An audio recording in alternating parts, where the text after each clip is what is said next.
खुलुमबाय गिबियावनो नोंथांमोनखौ बयखौबो स्वrji The Creativity चेनेलाव बरायनायजों लोगोसे फुंबिलिनि गाहाम हामलायनायखौ बावहरग्रोनाय जाबाय। दिनैनि माखासे निउस आपडेटफोरखौ नोंथांमोननि सिगाङाव फोरमायथिना होनो आवगायनाय जालायबाय। नोंथांमोनहा भिडिअखौ नायनानै मोजां मोनोब्ला लाइक खालामगोन होनना आसा खालामबाय। लोगोसे इउटिउब चेनेलखौ दाबो साबस्क्राइब खालामाखैबा साबस्क्राइब खालामनानै लानो थाखाय गुरै खावलायनाय जाबाय।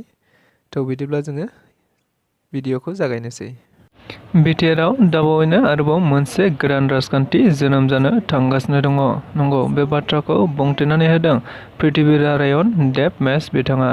मिथिनो मोननाय बायदिब्ला पृथ्वीनारायण देबमेशनि दैदेननायावनो बे गोदान राजनिति हान्जाया थारैनो जोनोम जानो थांगासिनो दं होननानै खौरां बिजोंनि गेजेरजों गोबाव समनिफ्रायनो मिथिनो मोनबाय थानाय जादोंमोन। नंगौ, बेखौ लानानैनो मैया बिथां पृथ्वीराज नारायण देबमेशआ खौरां बिजोंफोरनि गेजेरजों बे बाथ्राखौ बुंथिनानै होदोंदि थारैनो फैगौ 16 आगस्ट खालिनो क'क्राझारनि गुबुन गुबुन हारि आरो हारि माहारिफोरखौ लानानै क'क्राझारावनो मोनसे प्रग्रेसिभ डेम'क्रेटिक फ्रन्ट थामहिनबा PDF मुंनि मोनसे गोदान राजखान्थि दोलोखौ दानो थांगासिनो दं होनना मिथिहोनाय जादों। जों बयबो खौरां बिजोंनि गेजेरजों मिथिनो मोनबाय थानाय जादोंमोन दि पृथ्वीराज नारायण देबमेशआ थांनाय 2024 मायथाइयाव जालांनाय MP बिसायख'थियाव क'क्राझार बियाबनिफ्राय बिसायख'थि गेलेनानै बिथाङा थारैनो जेनदोंमोन आरो बे जेननायनिफ्रायनो बिथाङा खौरां बिजोंफोरनि गेजेरजों आथिखालाव BTSC ओनसोलाव मोनसे आन्सलिक राजखान्थि दोलो नांगौ होननानै खौरां बिजोंफोरनि गेजेरजों बुंथिबोबाय थादोंमोन आरो बेखौ थाबैनो दानाय जागोन होननानैबो बिथांमोनहा बुंथिदों। नंगौ, बेखौ थारैनो बिथाङा मैया फोसावनानै होनायखौ नुनो मोननाय जादों, जेराव बिथाङा फोसावनानै होनाय बायदिब्ला थारैनो दायो BTCआव मोनसे आन्सलिक राजखान्थि दोलोनि जोबोद गोनांथि जादों। बेखौ नोजोर बोनानैनो फैबाय थानाय 16 आगस्ट 2024 मायथाइयावनो डेम'क्रेटिक अदेबानि प्रग्रेसिभ डेम'क्रेटिक फ्रन्ट थामहिनबा PDF सुंद'यै बे राजखान्थि दोलोखौ दानाय जासिगोन होननाबो बिथाङा बुंथिदों। लोगोसेनो बे राजखान्थि दोलोखौ दानायनि इन्टारिम कमिटि सेन्ट्रेलखौ दानानै लागोन आरो बे सेन्ट्रेल इन्टारिम कमिटिया गासै 90 सान मोनगोन आरो 90 साननि गेजेरावनो इन्टारिम कमिटि बिथांमोनहा थारैनो 40 BTC बिसायख'थि बियाबनि सिङाव गासै 24 बियाबनि जिल्ला आफादफोरखौ थारैनो फैगौ 90 साननि गेजेरावनो दानानै लानांगोन होननानैबो बिथाङा खौरांगिरिफोरनि गेजेराव बुंथिनानै होदों। बर'नि सासे राफोद सावथुन दिहुनगिरि रजनी बसुमतारी बिथांनि गराय फाख्रि सावथुनखौ मैया क'क्राझारनि गल्ड सिनेमा हलाव दिन्थिनाय जाबाय होनना मिथिनो मोननाय जादों।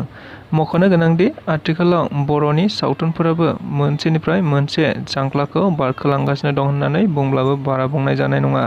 नंगौ, बेखौ नोजोर बोनानैनो गुबुन गुबुन समाव रजनी बसुमतारी बिथाङा थारैनो बायदि मोनसेनि उनाव मोनसे मुंदांखा सावथुनफोर दिहुनबोबाय थानायखौ जों बयबो खौरां बिजों आरो समाजारि बिजोंफोरनि गेजेरजों मिथिनो मोनबाय थादों। थिग बेबायदिनो बिथाङा देग्लायबो 2024 मायथाइयाव मोनसे गोदानै सावथुन दिहुनदों, जायनि नामखौ गराय फाख्रि मुं होनाय जादों। मख'नो गोनांदि बे गराय फाख्रि सावथुनखौ गुबुन गुबुन फिल्म फेस्टिभेल, स्टेट आरो नेशनेल इन्टारनेशनेल जायगाफोराव देरहाखांनायनि उनाव अदेबानि दिन्थिखांनायनि उनाव दायो बर'फोरनि गेजेराव बड'लेण्डनि बिखायावनो क'क्राझाराव मैया थारैनो बेखौ रिलिज खालामनानै होनाय जाबाय होनना मिथिनो मोननाय जादों। मख'नो गोनांदि बे सावथुनखौ दिहुनगिरि रजनी बसुमतारी बिथाङा थारैनो बर'नि रायजो राजाफोरखौ बेखौ नायफैनो थाखाय गुरै खावलायहरनाय जायो। लोगोसेनो आसामनि दाब दाब जायगाफोरावबो बे सिनेमाखौ दिन्थिनाय जागोन होननानैबो मिथिनो मोनबावदों। लोगोसेनो बे सावथुनाव फाव खालामगिरि डक्टर अनजलि दैमारि, हेलेना बसुमतारी बिथांमोनहाबो थारैनो बे सावथुनफोरखौ नायफैनो थाखाय बयखौबो रायजो राजाफोरखौ खावलायहरनायखौबो मिथिनो मोनबावदों। क'क्राझार लकसभा बियाबनि गोदानै सायख'जानाय MP जयन्त बसुमतारी बिथांखौ गुबुन गुबुन राजखान्थि दोलोफोर अदेबानि NDAनि बिजाथि महरै गुबुन गुबुन जायगाफोराव बरायनाय बायदिनो मैयाबो फिन आरोबाव परबतझरा जिल्लायाव बरायनाय जायो होनना मिथिनो मोननाय जादों। मख'नो गोनांदि देग्लाय 10 बोसोरनि उनाव क'क्राझार लकसभा बियाबाव सासे बर' MP मोननायखौ जों बयबो मिथिनो मोन्दों। थारैनो बेखौ नोजोर बोनानैनो गुबुन गुबुन राजखान्थि दोलोनि अनगायैबो UPPL राजखान्थि दोलोनि गुबुन गुबुन जिल्ला आफादफोरा बरायबाय थानाय बायदिनो मैयाबो फिन UPPL राजखान्थि दोलो पर्बतझरा जिल्लायाबो बरायनाय जादों होनना मिथिनो मोननाय जादों। मख'नो गोनांदि बे हाबाफारियाव गुबैयै जयन्त बसुमतारी MP खौ बरायनायजों लोगोसेनो गोबांथार बाथ्राफोरखौबो बे जायगायाव थांनानै जयन्त बसुमतारी बिथाङा बुंथिनानै होदों होनना मिथिनो मोननाय जादों। लोगोसे सिनेमाखौ रिलिज खालामबाय नोंथाङाबो जिहेतु बेयाव फाव खालामदों माबायदि मोनदों रिलिज खालामनाय? जों जोबोद मोजां मोनदों बे गराय फाख्रि सावथुनखौहाय हादोरनि आरो गुबुन हादोरफ्रावबो कम्पिटिशनफ्रावहाय दाब दाब जायगायाव लांनायनि थाखाय थाब रिलिज होनो हायाखैमोन। दिनै रिलिज होनो मोननानै जोबोद मोजां मोनबाय आरो बेजों लोगोसे जे इन्टारनेशनेल लेभेलाव बेस्ट फिल्म एवार्ड आरो नेशनेल लेभेलावबो बेस्ट फिल्म एवार्ड मोननो हानायनि उनाव जों गावनि न'आव लाबोनो हादों। बेवहाय जों मोजां मोनदों। गुबुनफ्रा जेरै अनसायदों जों आसा खालामो बेयावबो अनसायगोन। बे सावथुनावहाय गुबैयै जोंनि हारिनि समाजनि न'खरनि जायफोर सिनस्रि आइजोफोर बिमाफोर बिसोरनि जि गोसोनि बोलो गोहो बेखौहाय दिन्थिनाय जादों। गावनि सायाव जिथु फोथायनाय बेखौ दिन्थिनाय जादों। बर' आइजोफोरनि मुङै डेडिकेट खालामनाय जादों। दिनै